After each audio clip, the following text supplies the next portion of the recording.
Oh, okay. Okay. Now we record. All right. There you go. Go right ahead.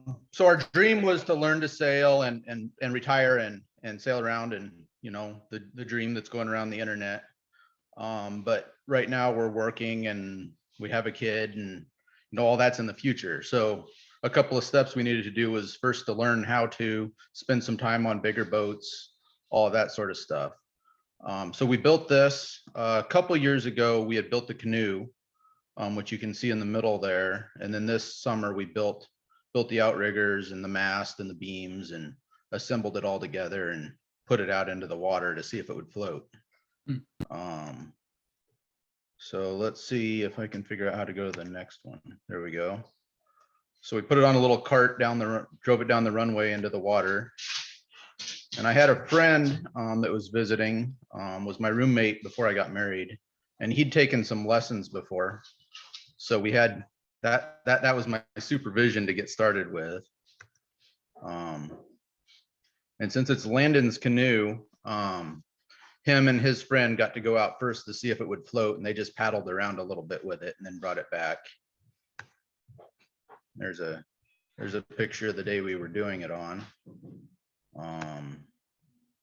And the steering, I had originally planned, I had a cable steering for it and a yoke on the back, and that was super stiff and didn't work very well. So I got rid of all that and then put on this system. And that's super smooth, and we're really happy with the way that's working now. Here's a fish Landon caught. That was on our power boat. Nice. And then just walking to work one morning, you realize how beautiful things are, and you wonder why you never saw it before when it's right there. So that was one of those mornings. And I think that's it. We're planning to go to Annapolis next month, my wife and I. So if anybody else is going, it'd be fun to meet up with somebody there. Yes, I'll be in Annapolis. Okay. Scottsdale, you said? Yeah, it'd be cool to meet up with you sometime there. Absolutely. How do you connect? Just swing over to the Seawind booth. I'll be out there. Okay, awesome. Yeah, catch up, and we can go check out some of the other boats out there. Right. Awesome. Show us what we don't know. Yeah, sure. Happy to. A lot of my naval architect friends will be there too. So your design actually, if Francois can make it, it would be fun to pick his brain a little bit on your design. Yeah, I think there's a couple things that I could have done differently or planned better, but that's true with everything. The lee board is more surface area than I need, as are the rudders, I think. How big But is your sail? How big is your sail? I forget now. It's a 420 class sail. I think it's 85 square feet maybe. And I haven't figured out a front sail for it yet. Okay. Where did you, so the sail is from another class boat of some kind? Yeah, it's from a 420 class dinghy. Okay. So It was cheap on eBay. Man, I love it. It's a good looking boat. Yeah. So it's like Yeah, eight, it is nice. a little over 8 square meters then, if it's. So Yeah. I'm wondering, is it that previous picture, if you go back to it, I don't know what number it was. I just wondered, Correction. go the other way. No, one more, I think. Is your auxiliary, is that nuclear energy in the stern there or what? No, not that one. Go back. Not this one? No, go back. Okay. I think he's talking about this one, This one? One more the radioactive. Oh, of your boat. I see. That was Landon's favorite song was Radioactive by Imagine Dragons. So we did that when we built the canoe. Okay. Oh, it's not a hatch. There is It's a there is nuclear little in the energy, inside. energy powered. Oh, this is Right, that's just a decal. There is a hatch, so the ends are watertight, but you can put stuff in them. Is it stitch and glue that you used? Yeah, Okay, plywood stitch and glue. yeah. How thick was your plywood? The canoe is 1/4 inch, the outriggers are 1/8 inch. Okay. Huh. Yeah, it looks really good. Yeah, it's beautiful. Beautiful Yeah. boat. Thanks, Dennis. Yeah, thank you. Yeah, thank you. Beautiful boat, man. Great work. Cool stuff. Like it. So we haven't had a lot of great weather, so we've only been out probably 6 or 7 times with it, but we can come back to where we started from. So I think it's doing what it's supposed to. We just need to learn how to do it more efficiently each time. Baby steps. Okay. lot of attention. Anybody on Zoom would like to present next? Anyone need to leave early that wants to go next? All right, well, I'll kick it off. All right. I guess I'll go next. Give me 1 second here. I'm also a little literate when it comes to this stuff. Sure, you gotta click share screen. Andy, in the I Zoom. saw you out rowing a couple days ago. All right, give me 1 second here. Yeah, I've been doing a lot of rowing lately, not a lot of sailing. Yeah, it was dead calm when I saw you. See if I can But move that's around. that's good training. I'm planning on There we go. launching at Washington Park on Monday, and then rowing into the San Juans and having a little 4 or 5 day adventure there without a motor. We'll see how that goes. Well, you have a sail, so you'll get somewhere. That's right. And watch the tides, of course. Oh, I've been studying that for hours and hours. Are you doing the R2AK? I can't remember. Well, I think that's a situation where the flesh is weak, but the mind is willing, something like that, or is it the other way around? Oh, it doesn't get any less weak. But, you know. No? Only in Zoom. I am screen sharing, right? Does everyone see my screen right now? Yeah. Yes. Oh, everyone sees it. Okay, great. All right, I didn't organize this thing terribly well, and I'm sorry about that. It's just been quite a busy time. This summer, I've sailed a bit. I did 2 Mexico trips. I just came back yesterday from 3 weeks in Europe. And I also went to Florida twice to do sailing on the East Coast. So I'm just going to run through it really quick, just some of the things. As you may or may not know, I actually have a boat business where I'm the dealer for Sea Wing catamarans, Corsair Marine, and Neo Trimarans. With that, it allows me an opportunity to go out with clients and also go out with friends to do different sailing trips quite frequently. And this is just kind of a quick rundown of a couple of things that we got to do.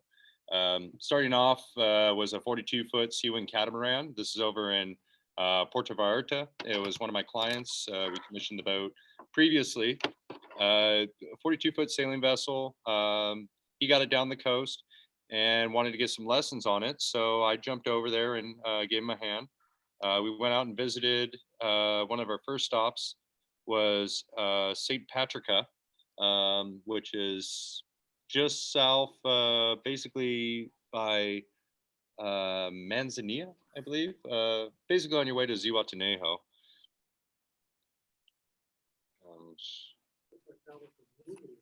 It is, yeah. It was the craziest thing I'd ever seen. This was St. Patrick's Day over in St. Patricia. Takes a while. So can you do full screen on your picture, Scott? I'm gonna try to. I'm still trying to figure that one out. Let me see here. If I can just open that one up. Forgive me. Don't know how to do that. You can't see it, but it'd be down the lower right. Maybe the lower right.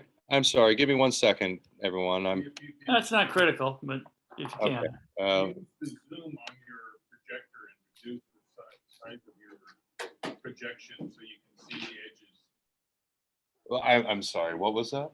Reduce the size, get the projector. Yeah, the projector. And zoom. We just have to move it to the screen. Yeah.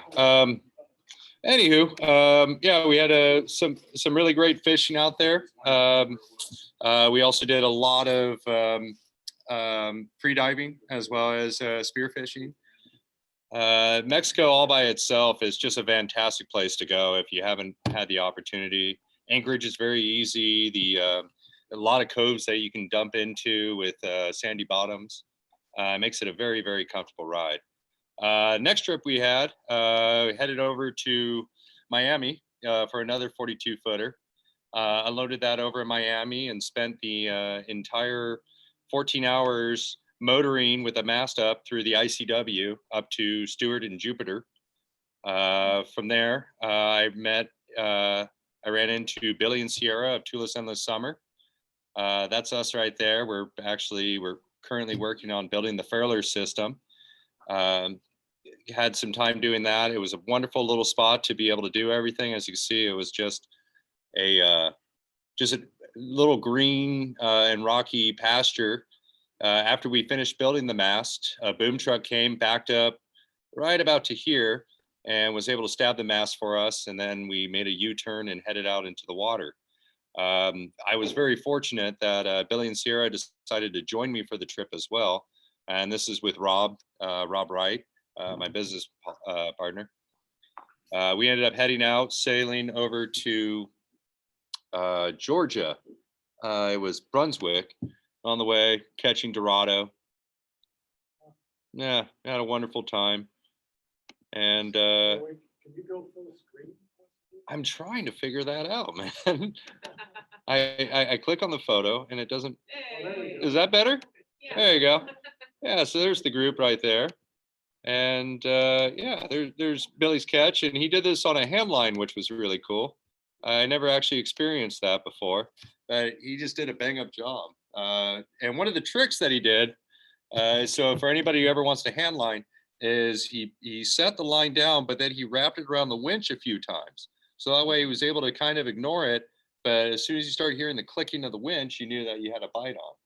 So yeah, that was a pretty. Good idea. Yeah, right. Yeah. So we had some good eats. There is a video on YouTube that also sums up the entire trip. If you visit Tula's in the summer, you'll see it there. Let me back up again. There we go. And then this is the Tula's. Also, we went out to. Where is the Tulas? Well, this was the Corsair Nationals race over in Florida. Sarasota, yeah. I'm just trying to find the photo real quick. I didn't rehearse as well as I should have. There we go. So we went on hole number 2 of the new Corsair 28 footer, the Corsair 880. Yep. This one was set up and delivered over to Billy and Sierra as a boat to use until their catamaran arrives. So they did a full sweep through what was it, the Lake Okanagan? Does that sound right? In the middle of Florida, and then circled all the way around the key.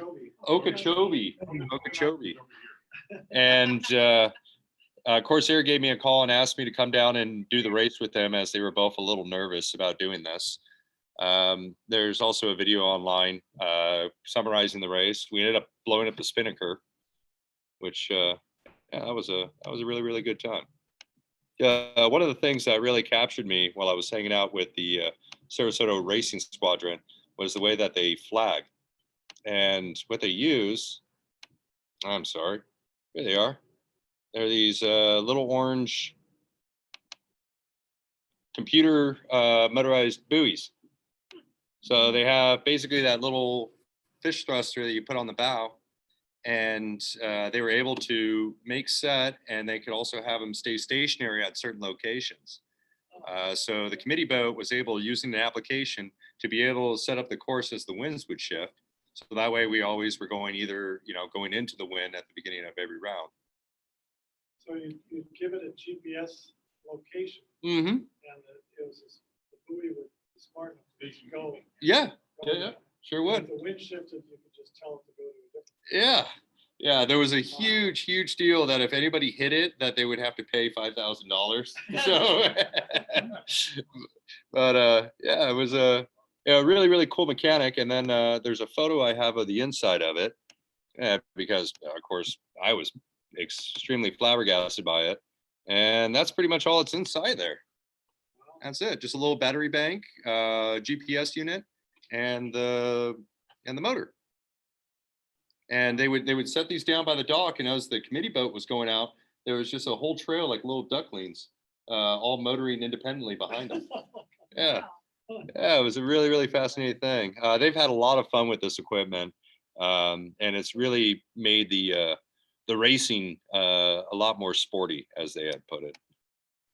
Anyways, great time over there. The most recent trip I had, sailing trip, is I went over to France to do the handover and delivery of a larger trimaran. This is a 47-foot trimaran made by Neil Trimarans. This is a brand new boat, just had it finished up. So this is in La Rochelle, France, where they manufacture the boat, and these are the clients sitting off to the side.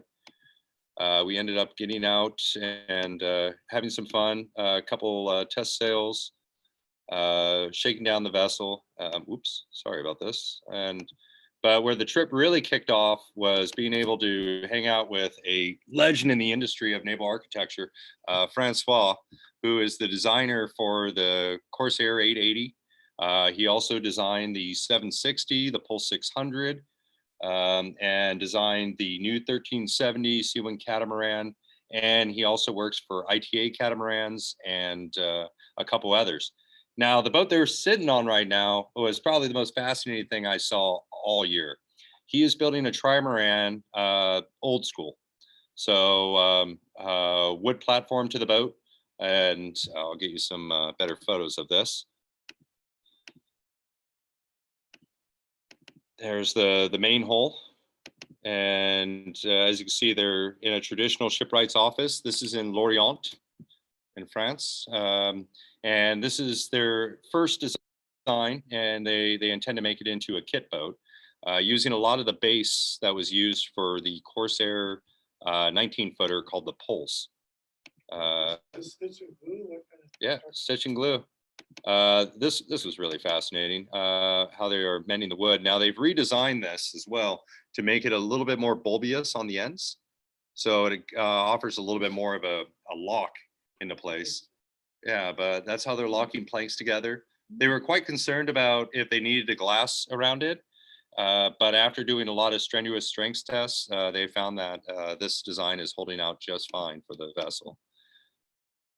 Here's a bit better shot of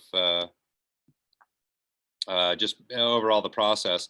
Now, as they're stitching these together, they're taking a bronze wire and they're actually literally just have a spool of wire and they're stripping the shielding off of it, drilling 2 holes around the plank and bring it together and just tighten it using a stitch and glue, and then gluing it across while adding reinforcements. And then, as you can see, it's a little tough because my pictures are a little rough, but they're using even a plastic that's used, and this will be the chain plate for the vessel. Is that like G10 or something like that? I believe so. Yeah, a couple better photos of the build itself. And I'm sorry, I'll get these a little bit bigger. There we go.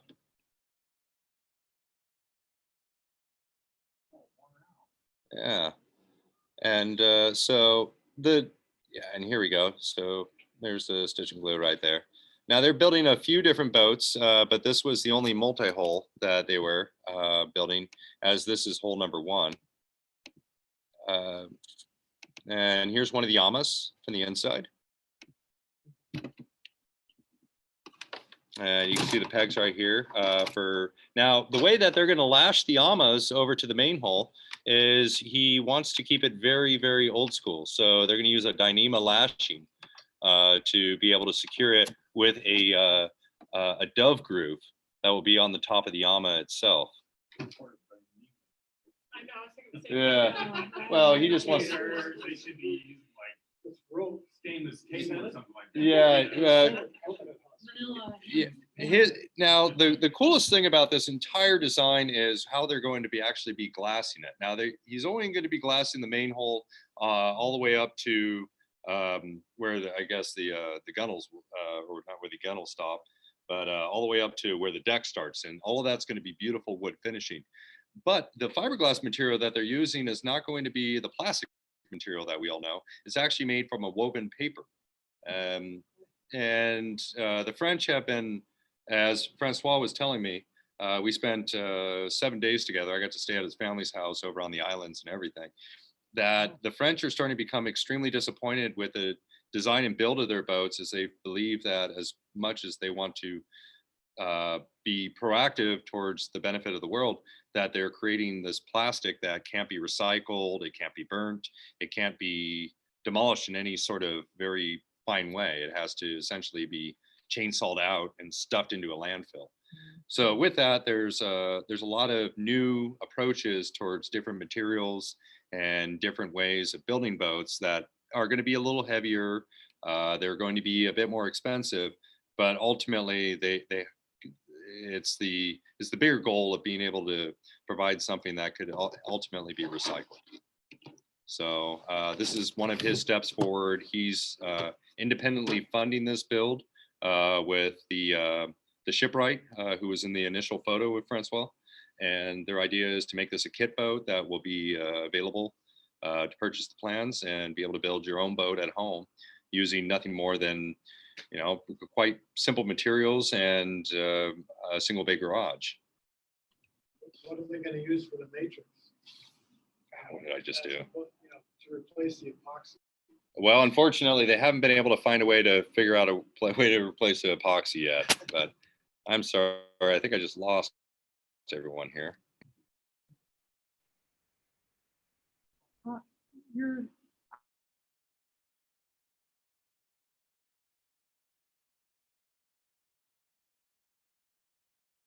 on my Zoom, it looks like you're frozen. I just see your face. Yeah. Frozen. No? Oh, wait, yeah, I guess you are now. Pardon? Wasn't it the French that developed carbon fiber? Okay. Probably. Okay, you're back.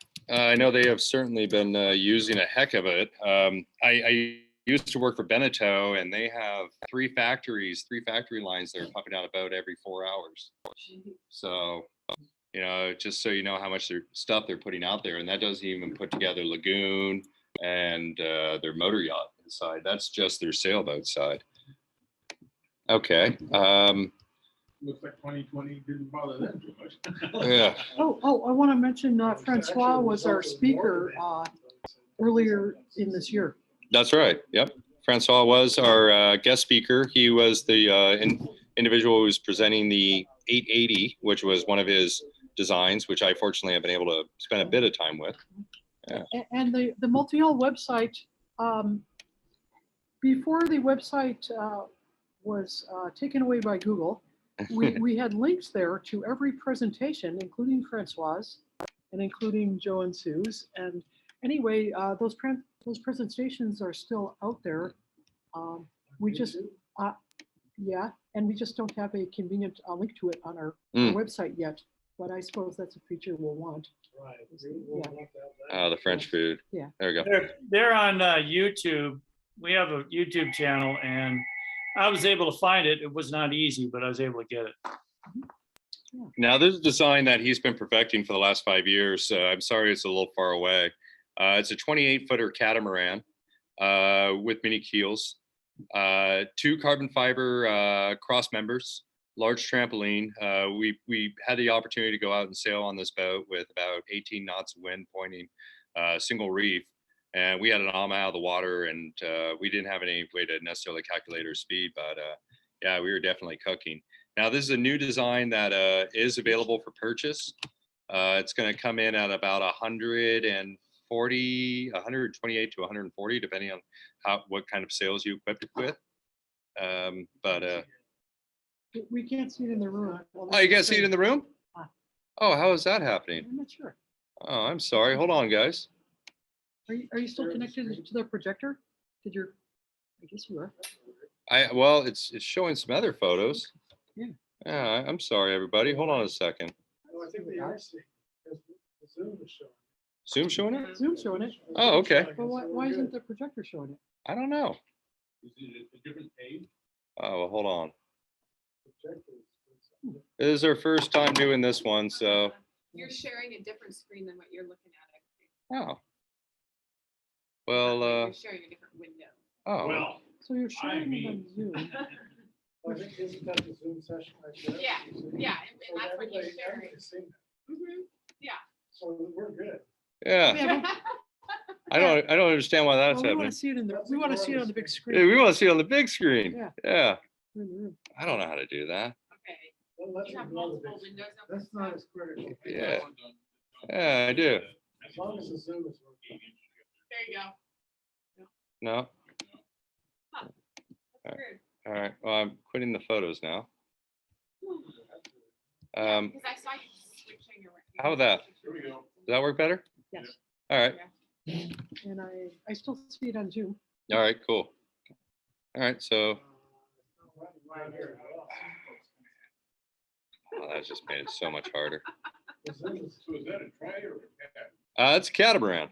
Yeah, it's a catamaran design that him and his uncle have been perfecting for the last 5 years. And I'll tell you, one of the things it's very difficult to see in this photo as I'm zooming in, but there's two carbon fiber cross members, one that goes here at the stern and one that's here at a midship.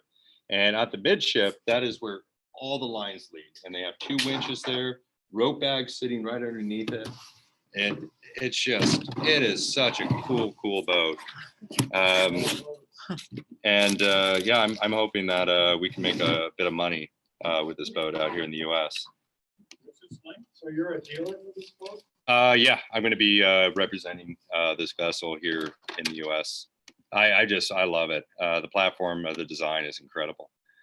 Yep, and here's where Francois and his family live. Just so you know, just to rub in how beautiful France is. And then this is going down to the waterfront where the boat lives. A fantastic little spot. And then the last trip was over to Sardinia, and there he is. There's Francois.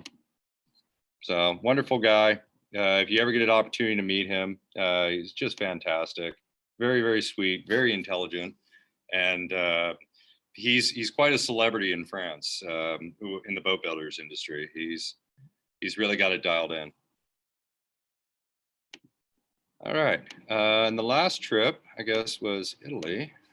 Not much here that I have. The boat I worked on over there, not a multi-hull, but still something pretty fun to play around with.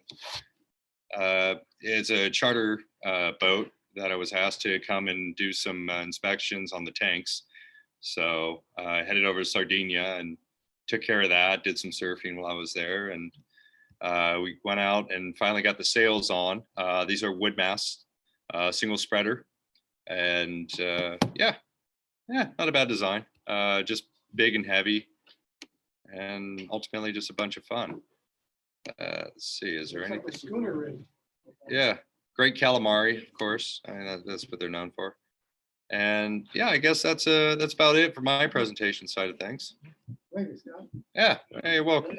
Yeah, it was just great catching up with everybody. You know, seeing Billy and Sierra, avid multi-hull sailors, and then being able to meet up with the naval architect who actually designs a lot of our multi-hulls. So, yeah, just cancel. How do I turn this off now? Click on stop sharing in your menu. Oh, stop sharing. Your There it Zoom is. menu. All right, Okay, we're all back. and we're all back.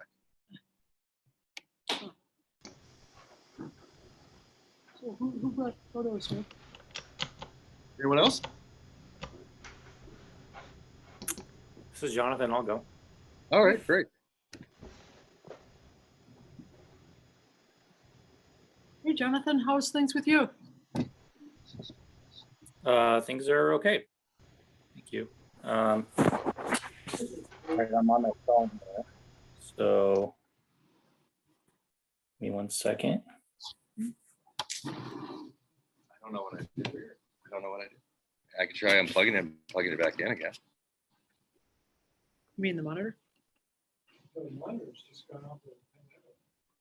Can you guys see my screen? Not Hey, yet. hey. So you gotta do is We're not unplug seeing and a plug back in? screen share. Not yet, Jonathan. Okay. We're seeing your name. There you go. There we go.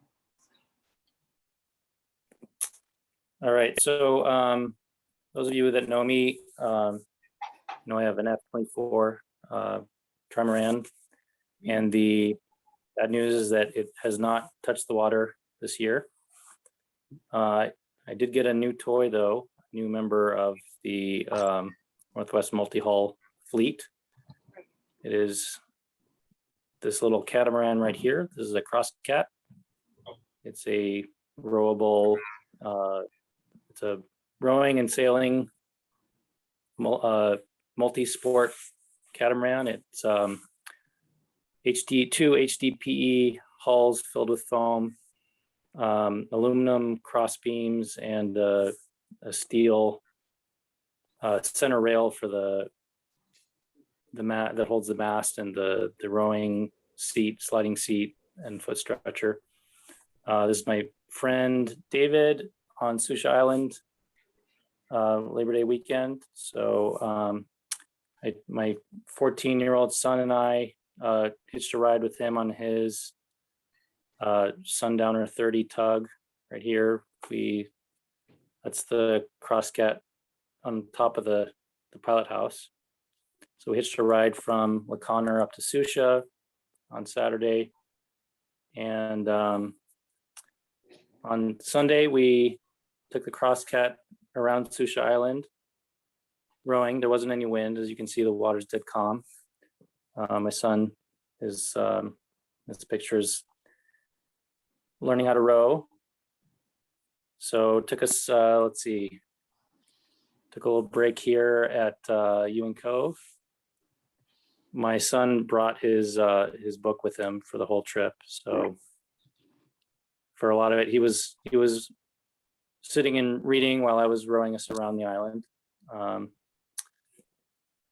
a lot of fun. And let's see, that's the boat again, beached. And that is the multi-hull fun that I had this summer. Thank you. What are the dimensions of that? One. So it is 5 meters long, and I want to say about 7 feet across. So one of the challenges that I discovered on the trip was just assembling it when you're on a 30-foot tug. How exactly do you get all the pieces together? You know, you need something like a 3 meter by 7 foot rectangle to put it all together, and we ended up sort of angling it down to the stern deck from the saloon roof. Kind of threw it into the water once it was assembled and figured out a way to haul it back up to take it apart. But I haven't quite had it. I've sailed it a little bit, so it's got those aluminum cross beams. It's made in Austria. It's just amazing engineering, the way everything sort of fits together. And those aluminum cross beams start to hum when it picks up some speed, transferring through the rudder. Can't really tell you how it performs under sail yet. So that's a future story, hopefully. But where does the rows really passenger nice. sit when you're rowing? Yeah, so basically, so it comes with a second seat that you can put in front of the stretcher, front of the foot stretcher on the center rail. And that turns out to be fairly comfortable. And it's surprisingly dry. It's you know, like a woven trampoline, but it's not water permeable. So we got some splashing from wakes in Echo Bay, and so just a little bit came up over the sides, and it wouldn't run out the net. It would just kind of pool there. So nothing was splashing up from below. So surprisingly dry from that side.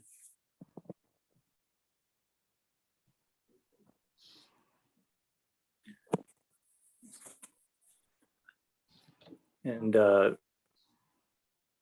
big trimaran hasn't seen the water. I'm a competitive rower, so this seemed like the right toy for me, and kind of just easier. You throw it on the roof of your car, you drove it up to Laconner, easy peasy. And I have 3 kids, so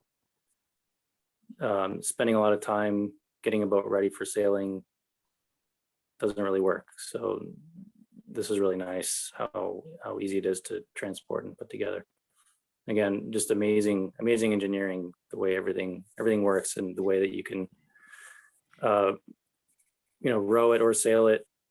Just very thoughtful, well thought out. What's the brand and model again of that boat? It's a Crosscat. So it's X-cat if you do a Google search. The only dealer that I know of in the US is Redbeard Sailing.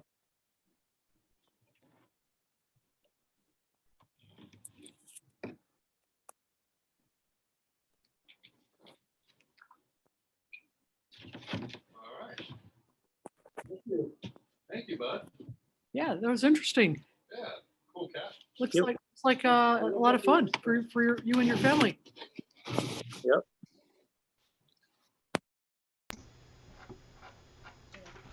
Who wants to go next? I can go next. It's Paul.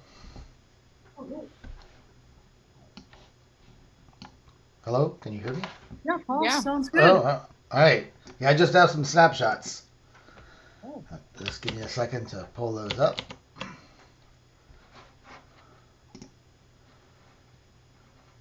Yeah.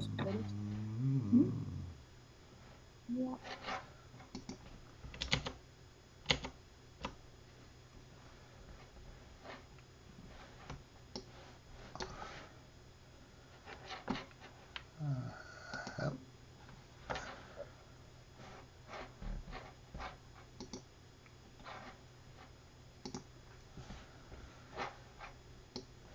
All right, am I sharing anything? Yeah, we see What do you see? beautiful clouds and trimaran. Oh, that's good. That is very good. Okay, so I'm Paul Serafin. I live up in Port Townsend, and I spent my summer sailing this Farrier F22 on Discovery Bay. So there's the trimaran, and that is Discovery Bay. To the left there, you see Protection Island, and in the distance, you see the San Juan Islands.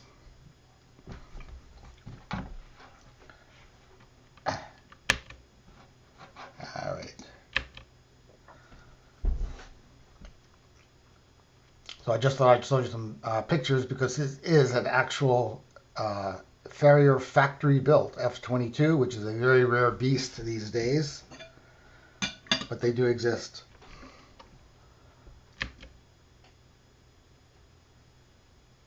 Is your spar carbon or aluminum? Sorry, I didn't hear that. Matt, carbon or aluminum? He asked if your mast is carbon or aluminum. It is a rotating carbon mast. The F22R to that, right? That is correct. This is the R. And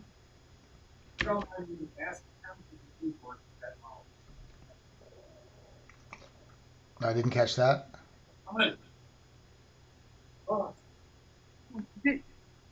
Well, did you get it new or was Yes, there I a- got it. I got it new. It came in a container from New Zealand. Assemble it yourself, kind of thing.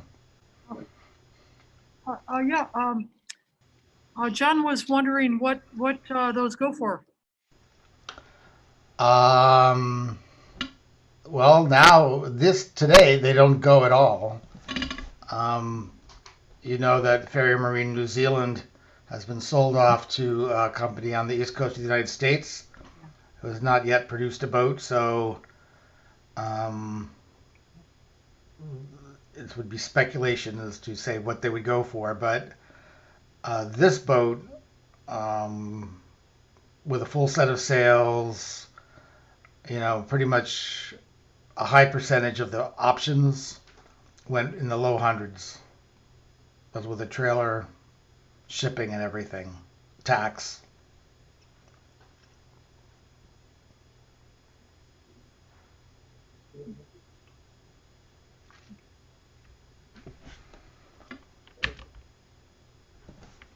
Let's see.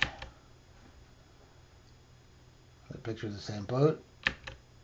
Now, this is an interesting picture. So the pictures I've been showing you were taken in July of 2021. This picture was taken in July of 2020, early in the COVID experience. And this is the beginning of the Port Townsend Protection Island Race. And someone I know just happened to be walking along the street and took this picture off the pier in Port Townsend. And my boat is on the right, and in the middle there, that's Vince DePillis, who came up for the race. So this was a social distanced race with COVID protocols.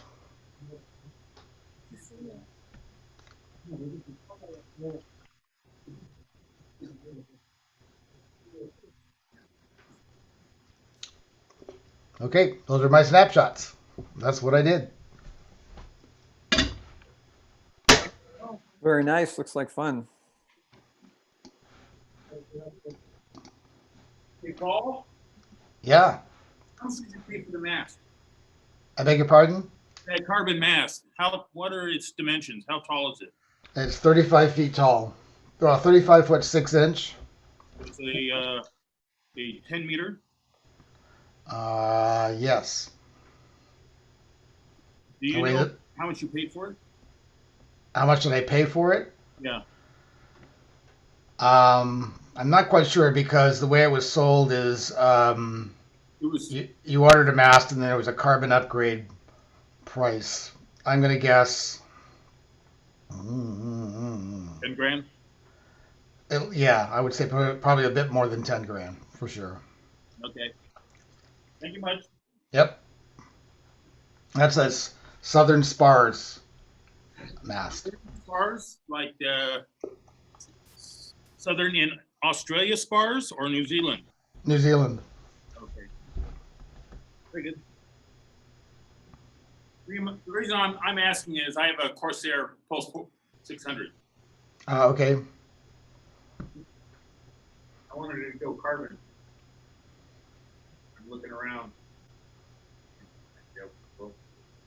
Oh, really? Yeah, of course. I just bought a full system too.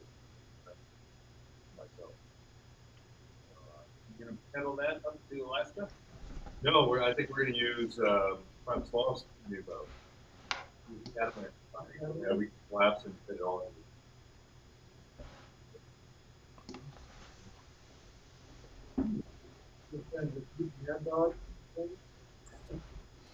I don't think anybody will ever touch Mad Dog before. Those guys. Well, do you have more pictures or is that all? Sorry, I didn't hear that. Paul, do you have more pictures? Nope, I'm done. Thanks. Oh, okay. Yeah, nice boat. I think so. Anyone else with it? So I found a few pictures that I can try to share.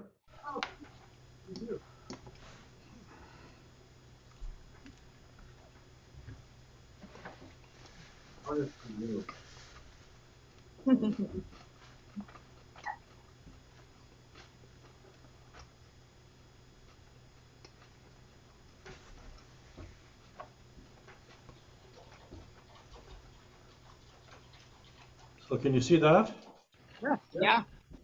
Okay, so these Linda West, a relatively new owner of a Seawind, came up from Washington State and joined us at our Labor Day sail-in, and she took a few pictures with her phone and gave them to me. So these are a few different, we have a motley crew of multi-hulls, different types. And Well, that's a Seawind? no. That's an old French boat. I'm not sure what the design is. It's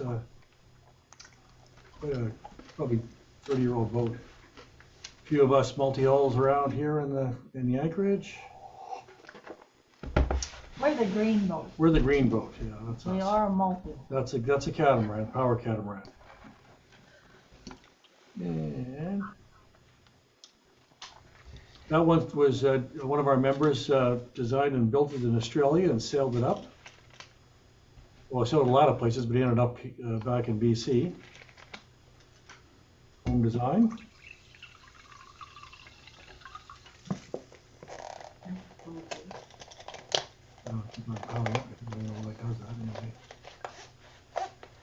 Now this is Simon's boat. You got the website right there in the back. It's really boxy from the back end, so I'm not too sure about the whole styling thing, but I guess you have to make it boxy so it will fit in a box.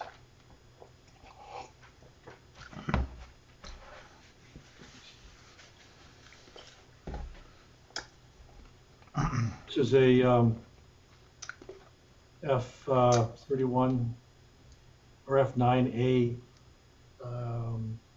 little aft cabin. It was built by one of our members many years ago. A really nice boat. That one was done in, it was done in cedar.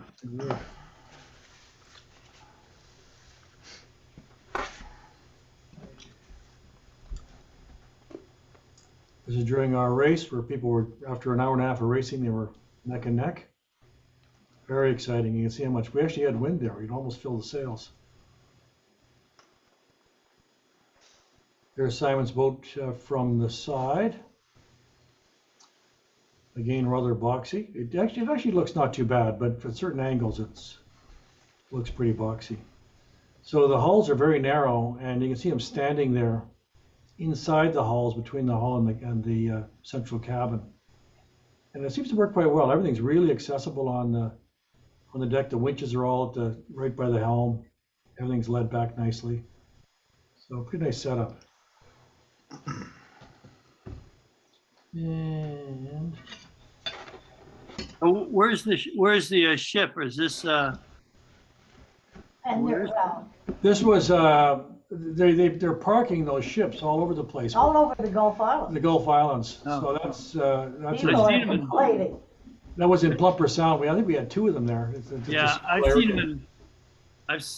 seen them in Plumper Sound before. So you went way out there. Interesting. Yeah, well, that's what because we have members on Vancouver Island and on the mainland, and occasionally somebody comes up from the States. It was kind of hard for them to come this year. Yeah. And so we typically try to pick a spot in the Gulf Islands where everybody has a sort of equal chance of getting to it. This was the winner of our race.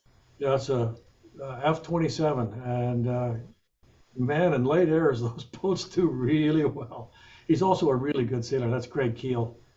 I hate the guy. He goes. He actually practices. I hate people who do that. Anyway, it shows. He's a really good sailor. This was the race that I think Linda should enter this in some kind of a contest. This is the race after an hour and a half. I'll make it bigger. After an hour and a half, that was it. That looks like a start line. Yeah, it does. Well, no, our start line was much more scrambled than that. I must say, we took us an hour and a half to get them all lined up. Wow. Now that was almost I would say that was almost like 3/4 of a nautical mile from the start, so very exciting. Yeah. Yeah, summertime sailing in the Gulf Islands. I can appreciate your frustration with the F-27 and light air. I had a really good light air boat too. Some of the older members will remember Harrison Jones, and he drove me nuts. I would study, I would practice too, and I had to give him time.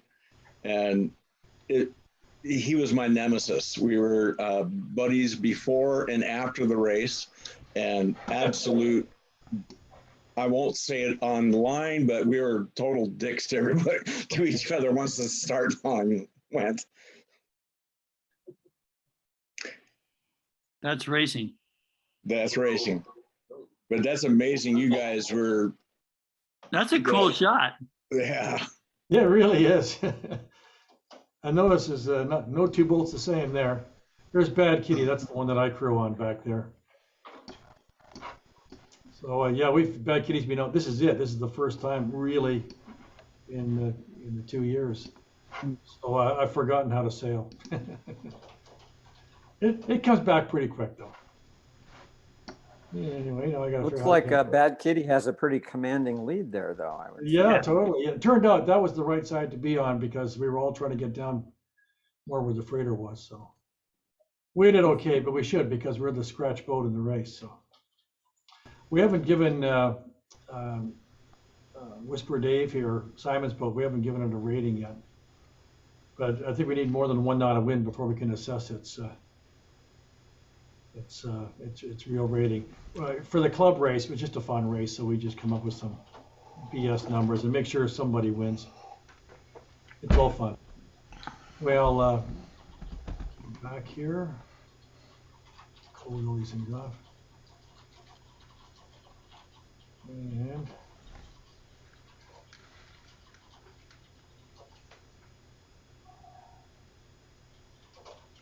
let me get back to my screen here.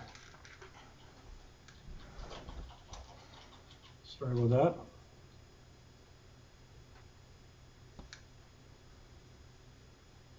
Somewhere down here.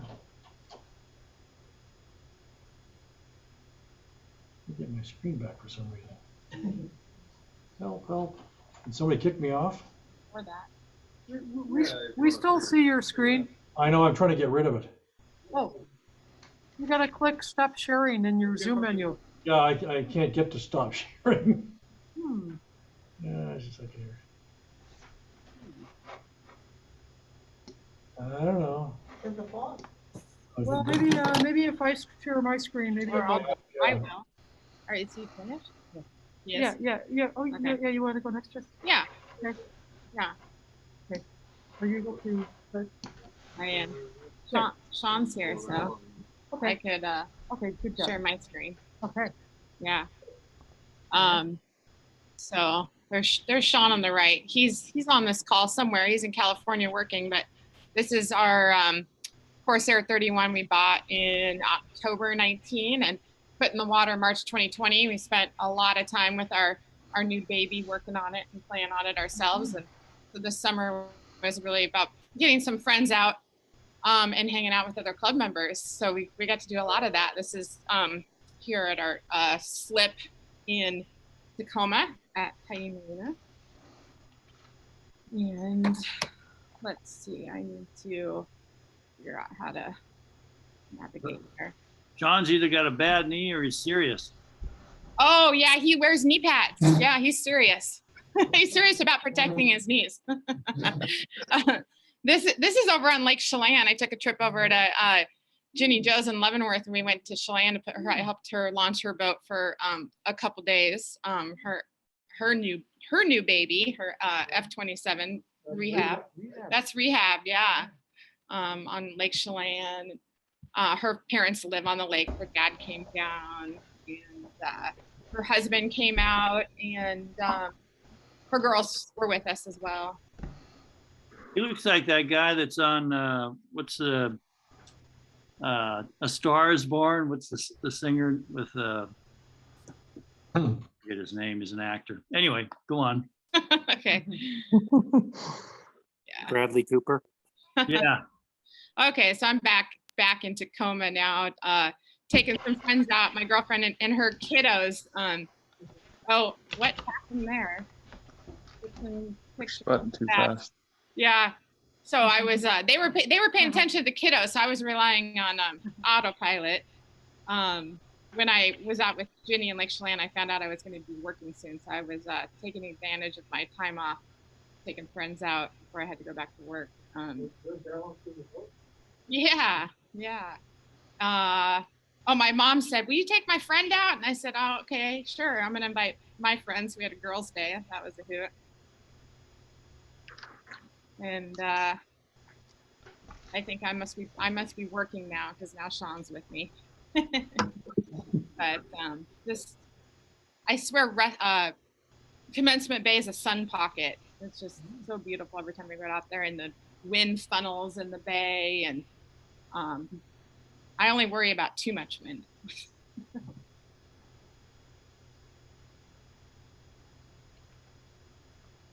That's Des Moines in the background there. Our view down there. Yeah. That's my brother there in the middle. He came up from Colorado. Kid free. He has 6 kids. He took a break from. That's in Gig Harbor, anchored for the night, and got to watch the air show in Commencement Bay. This was 4th of July weekend. We watched it with my brother on the 3rd and some friends on the 4th. My picture should be switching here. Yeah, it was great. We had planes flying, right over us. Working winches on there? There we have an electric winch that came with the boat. Is that what you're looking at there? Yeah, The big one. so, yeah. Mhm. Nice for the last couple of feet, getting the main up. Or if I take Shaun up the mast, I just push the button. Yeah, it's nice. Heavy though. We call that our personalized NWMA orbit. Well, you have the outboard on the other side. Yeah.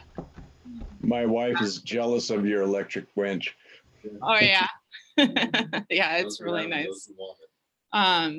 This is on Lake Washington. This is actually on Eric's dock. Eric was out of town. Him and Marilyn were up in San Juan sailing, and so his dock was open, and Ginny was still tinkering around with her boat. So Todd and Lynn came out, and Todd and Shaun were helping her figure some things out, and she was getting ready to go do the San Juans for 2 weeks. So we took her boat out on Lake Washington and played at Eric's house on the slide there. Oh, yeah. The big kids going down the slide.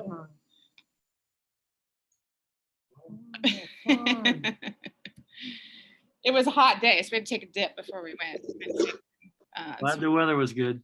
Yeah. Hey, Eric, if you're wondering why your dock is painted, this is why. No, didn't notice a thing. Between that, the seagulls, and everything else, it doesn't really matter. Yeah. Ginny's daughters are in, and this is Isla. And Isla and Todd getting towed behind the boat. Yeah. Good summertime fun. Did some racing. This is just some race results. We didn't really do very well. But You were up yes, Barely do. races down out of our marina. It's nice. This is up in the San Juans in July.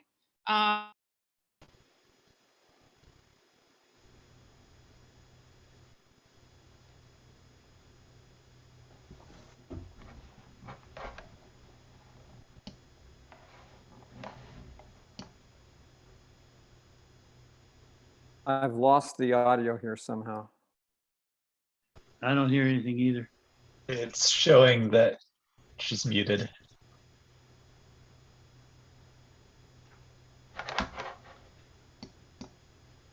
The speaker should unmute.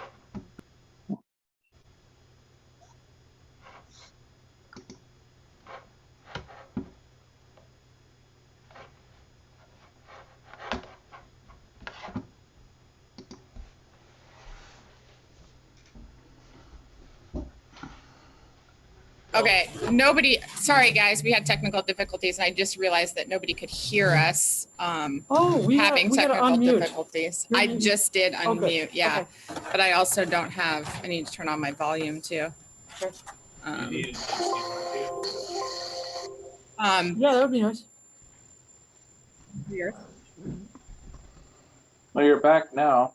We're back now. Yeah, we just don't have any projection in the room, so we're all just gathered around the laptops here. So anyway, so I was saying that this was up in the San Juans and we're wrapped here to Rough Duck. We got to meet up with Jeff Oakleaf and and his family and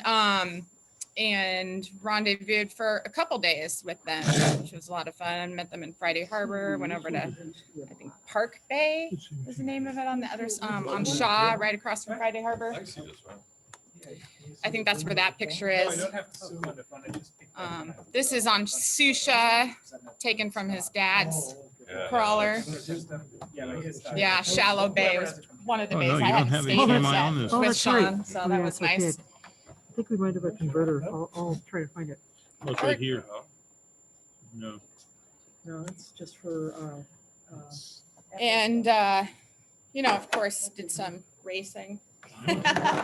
Jeff's tried, he's working hard. He's got 3 sails out there. Yeah? Yeah. You gotta show those things. They're pretty. All his sails are very pretty. Uh-oh. Let's see. Yeah. Oh, this is on James Island. I take a picture before we departed, and then All of us people were on your boat? that's on Rough Duck there. Yeah. And then I had mentioned that Ginny was up in the San Juan, so we got to rendezvous with her and her family too. So that's her and her husband Saul going, here we are, we made it. Multi-hull rendezvous then. Yeah, the whole week we were there. It was great. That's good. See, Yeah. you need me on that. You need to. oh, well, I could just plug this in here and then we could plug. The girls were playing hide and seek on the boat and Into there. even hiding in the amas and underneath the cockpit, like behind the cooler under, you know, under the bench. You're putting it upside down. Yeah, anywhere they could find. Oh, Yeah, they had a good time. And and then my girlfriend Sarah came up to Orcas. We picked her up on the ferry, and this is the Turn Point Lighthouse in Stewart. We hiked out there. Yeah. Yep. And you seen this boat, Roach Harbor? I think these stateroom windows were like 3.5, 4 feet tall. This thing was huge. Yeah. Big old thing. And then this is us sailing home after our week in the San I Juans. don't understand those windows at all. I mean, there's just waiting for a fender to punch them in. Yeah, that was crazy boat. Yeah, we gave ourselves two days to get home from San Juan Island into Tacoma, but we had south wind and What are you trying to do? we made it home in 11 hours. Here's AIS showing us getting home in 1 day. So that was pretty, it was an amazing day. 11 hours. About 10 and a half. Yeah. Yeah. Yep. Yeah. This is another weekend. Shaun and I went to Eagle Island. This was what I call a dreamy Friday with light to moderate winds and overcast and warm and. This Eagle, is that the one that's close to McNeil? Yes. Yeah.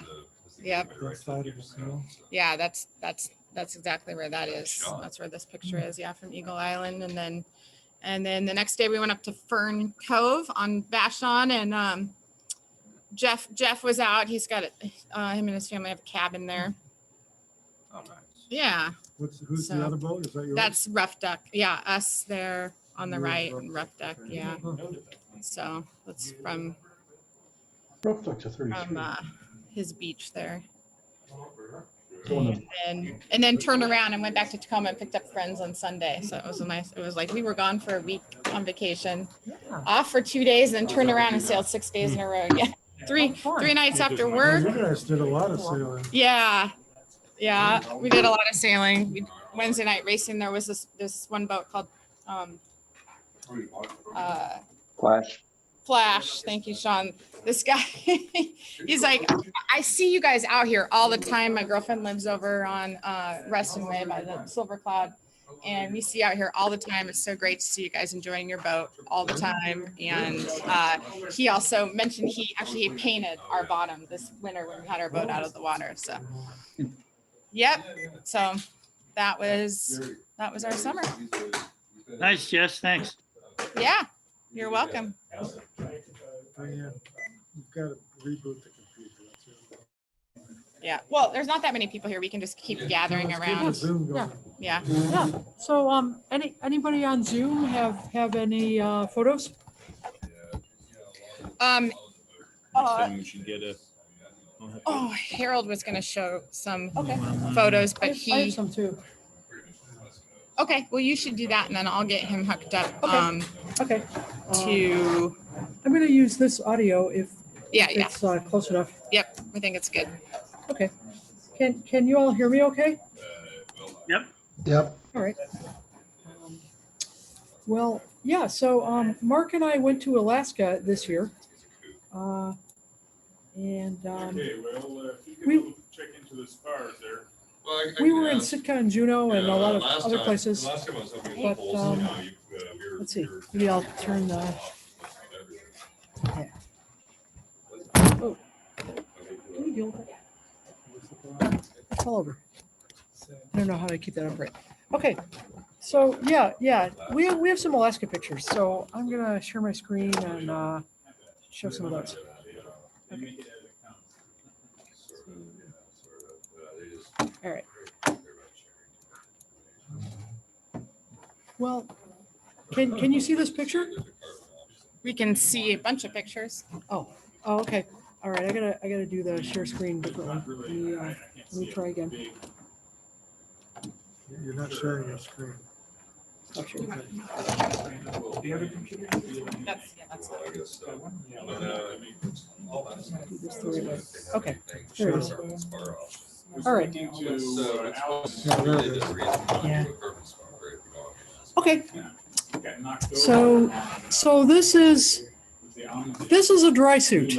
You know, if you have a dry suit, it's probably made from Gore-Tex, but this dry suit is either made from fish skin or seal intestines, or intestines of some other marine mammal. So yeah, the native people from long ago, they used what was around, and so we saw stuff like this in museums. And I'll just this just talks about they were kayaking while hunting whales. So imagine the skill and bravery they needed to do that. And so they made the best gear they could. They had floats made out of organs from whales, and anyway, they had a variety of kayaks and dry suits and other things in the museum. So we were just checking those things out. Where is that again? Well, there's two museums. One is in Sitka and one is in Juneau. This is a Sitka. Yeah. This one is the museum in Sitka.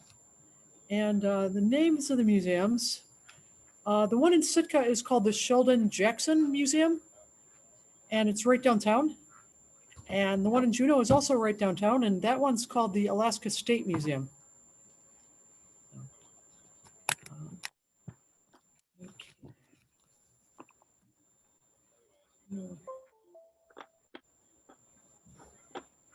Yeah.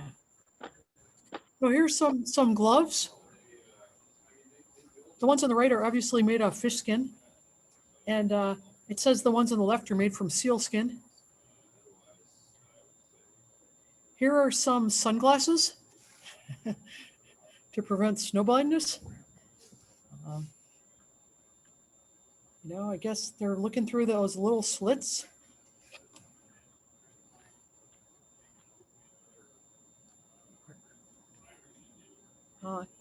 Here's some visors and hats. Oh, yeah. says they're hunting visors. Okay. And this shows some various kayak styles in different places around Alaska. A lot of different shapes. I mean, they did a lot of other things in their kayaks besides hunt whales. I think they used the larger kayaks for that. This is a model of a kayak, and on the back it has a dog sled and snowshoes.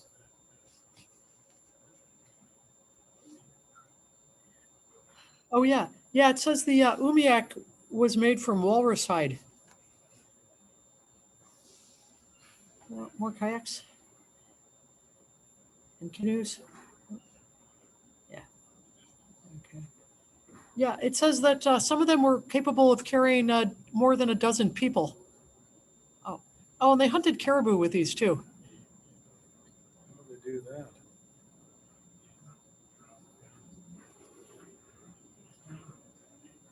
Looks like fish skin. Here's an entire suit with a hood. Yeah.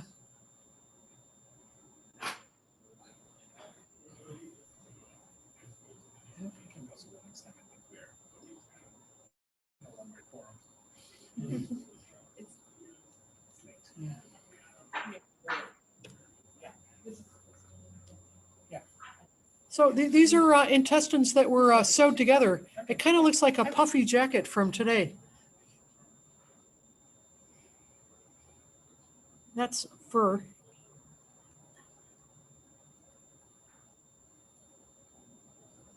Here's some woven grass liners that they wore inside of the boots. More fish skin.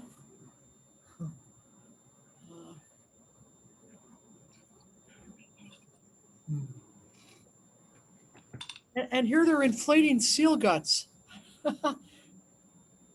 Getting ready to, sew those, getting ready to like cut them and then sew them in strips. Could you imagine how long it took to make one dry suit? I think it took them, it took somebody months and months to make a single dry suit.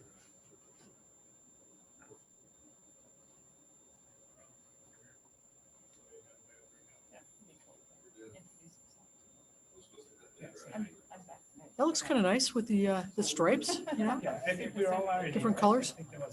Oh, yes, that's right.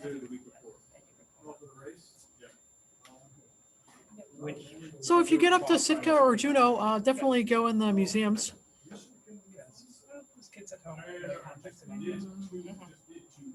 We're kind of sorry that we missed it the one time we were up there on a fast cruise ship going through. This is fascinating.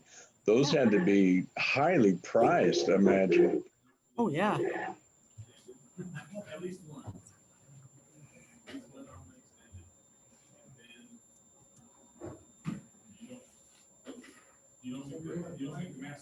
And there was a wide variety of paddles for different purposes.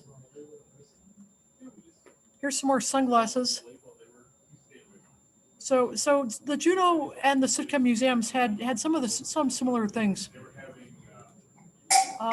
Yeah. So they had floats made of seal skin, and some of the floats, floats used for whale hunting and hunting other mammals. Some of the floats had ivory plugs.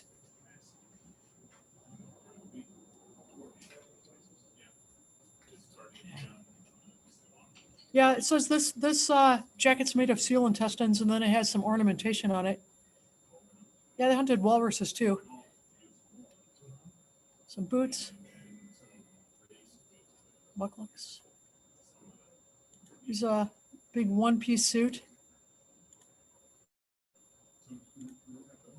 Whaling suit. Yeah, okay.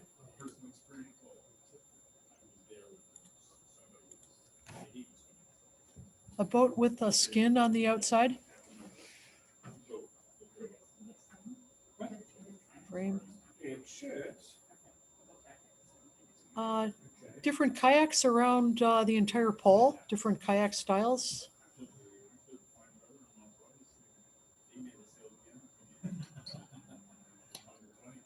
quite a lot of variety there.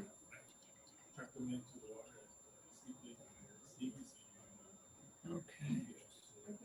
So yeah, here's somebody hunting, wearing the dry suit, and he's got his sled on the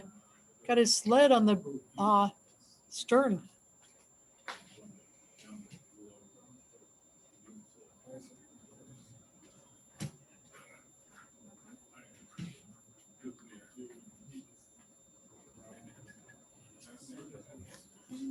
Yeah, it says that that the thread they used was sinew, which is animal tendon, and the needles were made of bones from birds.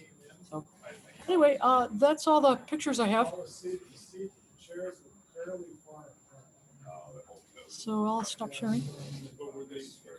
That was cool. Thanks.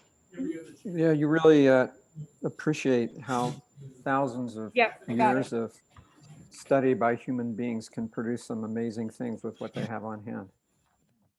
Yeah, yeah, they're living in such a harsh environment, but yet they manage to do pretty well.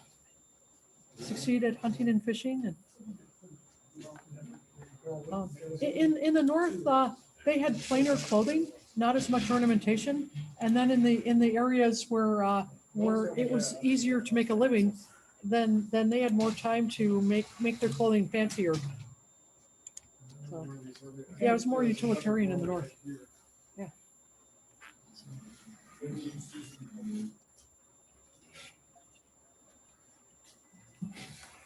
Hey, Bill, are you going to do R2AK again? I don't know. Haven't decided. If I do it, I might try to do it single-handed or maybe double-handed. Volume's not very high. Volume is not very high. Yeah. Can you not hear me? Yeah, we hear you now. I can hear you, Bill. Okay. Yeah, I'm thinking about maybe doing it single-handed or double-handed. Jeez, really? Good luck, Bill. Why? We'll be watching. Well, Eric, I thought you were going to crew with me. No. I'm too old for that. Well, so am I, but I'm doing it. Yeah, but I'm older, too old for that. No, Will Mark Dix go back with you again? I tried to get Mark, I think he's done with me, man. He didn't want to do, I asked it, Mark, is Mark on? I wanted him to do WA 360 and I don't know, he's probably in Mexico or something. I'm here, Bill. Uh-huh. Okay. Well, what's your excuse? Are you going to do it? Well, they're not going to have WA 360 next year. Yeah. So maybe we could do Race to Alaska double-handed. Yeah, I'm wondering. Maybe kayak, maybe single-handed, maybe 70-48. I don't know. All right. See, I just can't get crew. Every time I do a race like this, nobody will crew for me anymore. So I got to do it single-handed. I will. I'll do it. Jessica wants to. Okay. You're on. You're signed up. Awesome. Hey, can I show a couple of pictures of this Bill, cool if thing you I take found? Jessica, you're going to have to leave a lot of room for food. She cooks great meals, though. That's okay with me. Show him, Bill. Let's see what we got here. So I found this really cool, program, whatever, app. Not called a program anymore. It's an app. It's called Sailware. Here, I'll put it in the chat. And I guess it's supposed to be like software, except Sailware, which kind of a stupid name. But it's a racing app, but I was only using it for cruising. And so what you're looking at here is I was going to Blake Island with my kids last weekend before last. And if you see this, if you look at these two screenshots, in the first one, I'm kind of heading, I'm only 4 degrees off my target, which is right in the corner of Blake Island, and doing 7.4 knots speed. And I don't know why they call it VMC. I call it VMG, 7.4 knots VMG. And then in the other one, I want to go, switch, change, whoops. Bearing away, less than 10 degrees, I'm doing 9 knots over ground, but I'm also getting to where I want to go at 8.8 knots. So what's really interesting about this app is that it will actually show you what your optimum pointing angle is. And that's really cool. Like I would not have thought that. So basically what I'm sort of learning with this app is that my boat ideally tacks in about 100 to 110 degrees. And even though that seems really far off, my VMG goes up. Now, if I go down lower than this, my VMG starts to drop again. And so this app will show you basically it'll show you what your ideal tacking angles are for your boat in pretty much any conditions, which I think is kind of awesome. Yeah. Do you buy that, or is it something? Well, you know what? It's actually the basic version is free, and I actually bought the upgraded version. It's an annual subscription, even though I don't need it because I don't really do races that would use it. But it's so good. I think it's so awesome that I was like, yeah, I'll pay for that. Anyway, I don't know. Can you see this? All right, this is coming back from Blake Island. And I just like that because there's an 11-year-old kid steering a boat doing like 10 or 12 knots while his sister reads. Go Clive. Yeah. Wearing his dad's old Fallies that kind of has to roll up the sleeves. Anyway, that's all I wanted to show. That was nice. I like the kids.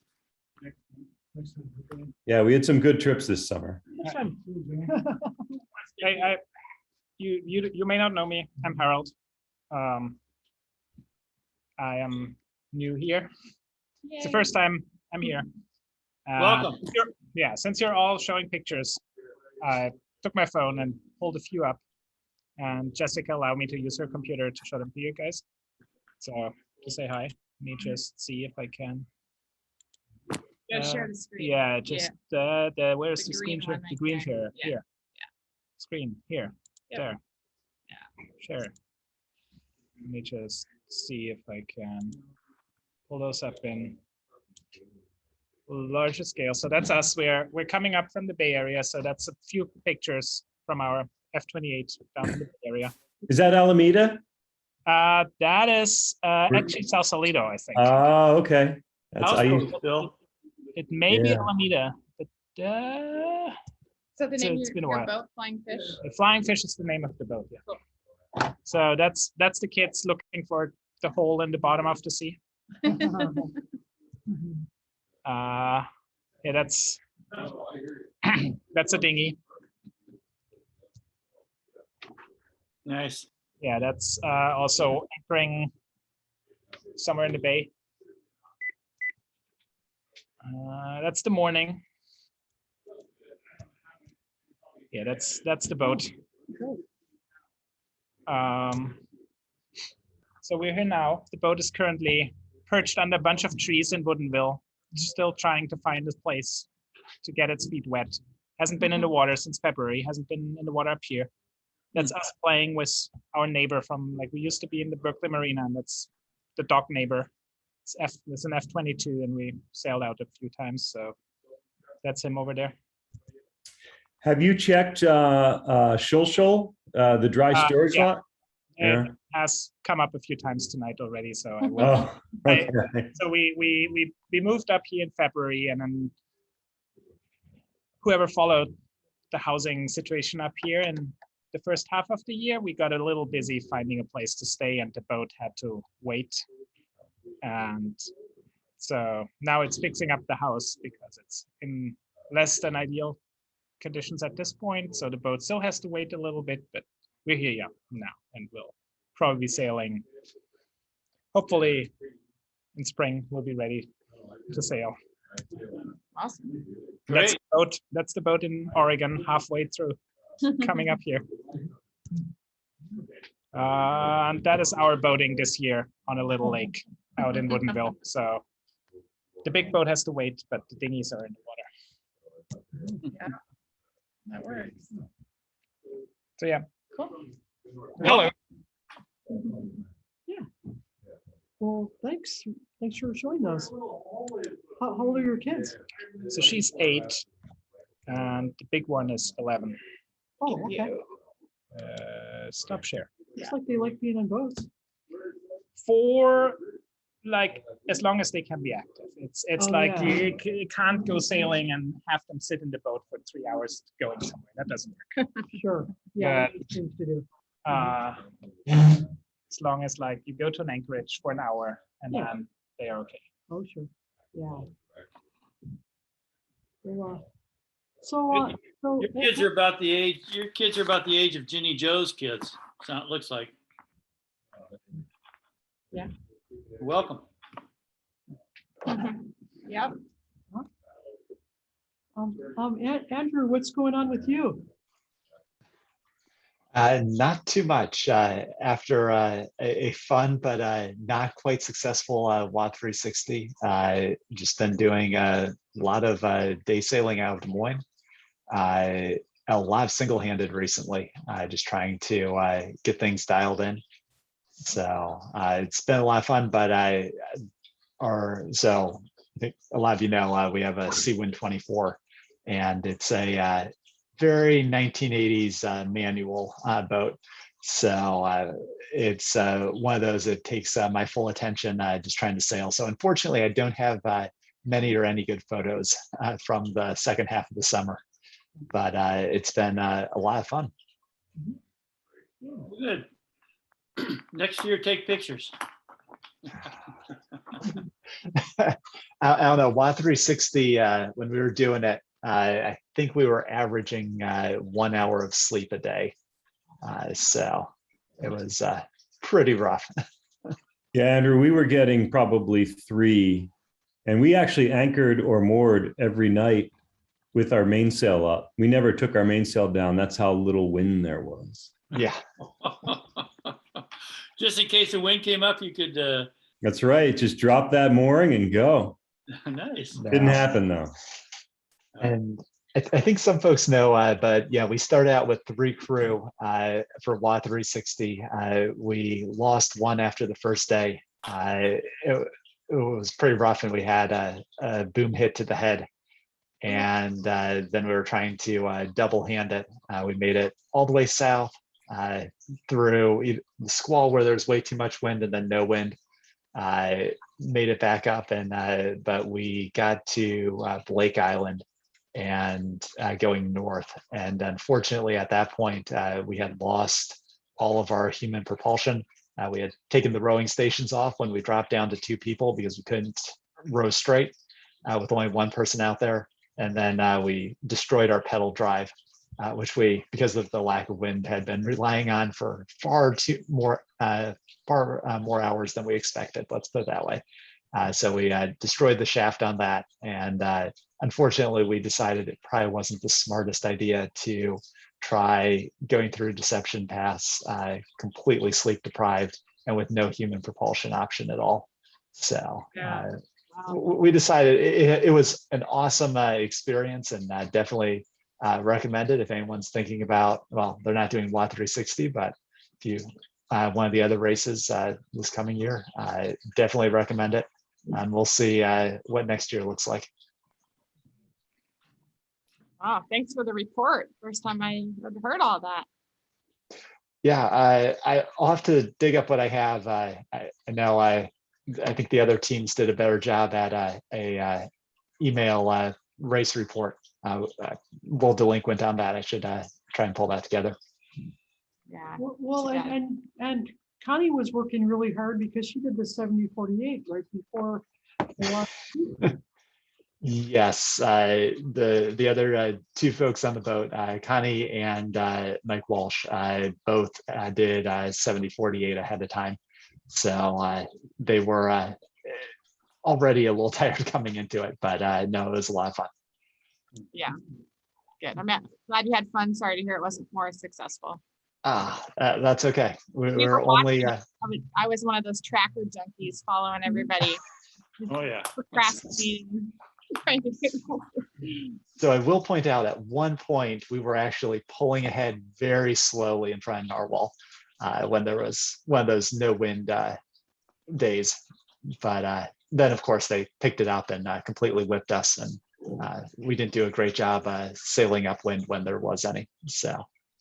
Well, we got beat by a 2-man kayak, so don't feel so bad. Hey, you guys finished. There's definitely no shame in that one. Well, also, Andrew, like some of us were just sitting on the couch, and I think what you did is way better than that. Well, there's always next year.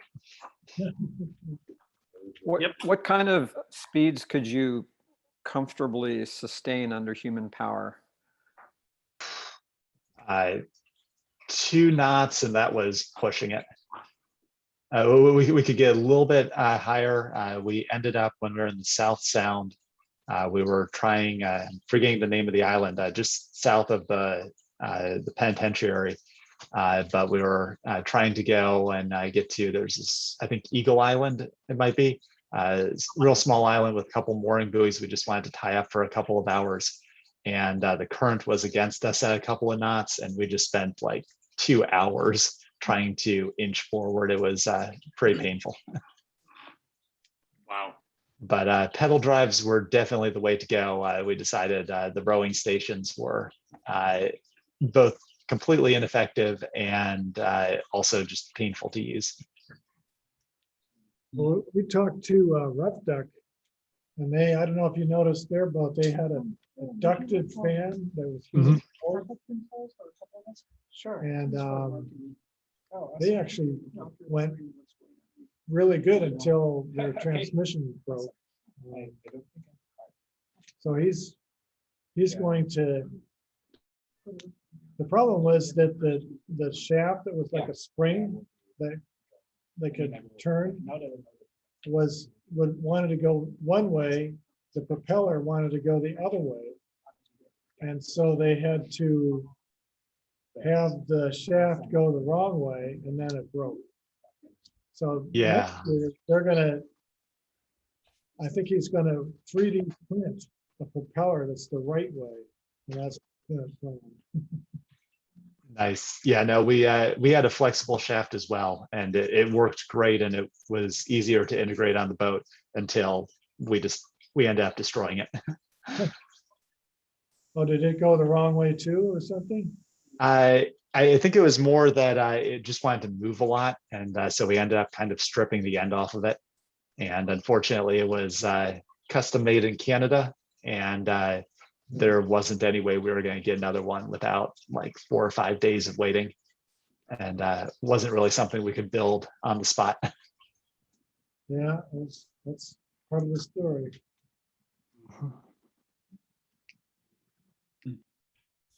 Pedal drive worked great, but Dan Hill actually rebuilt Joel Smith's drive. But the problem was if you were over about 5'4" you couldn't, the seat was too close. You couldn't actually use it. So we spent most of the time rowing, and Mark Dix's rowing stations also worked great. You know, no modification, no change from, I changed a couple tiny things from R2AK, but they worked awesome until we ripped one of our oars off.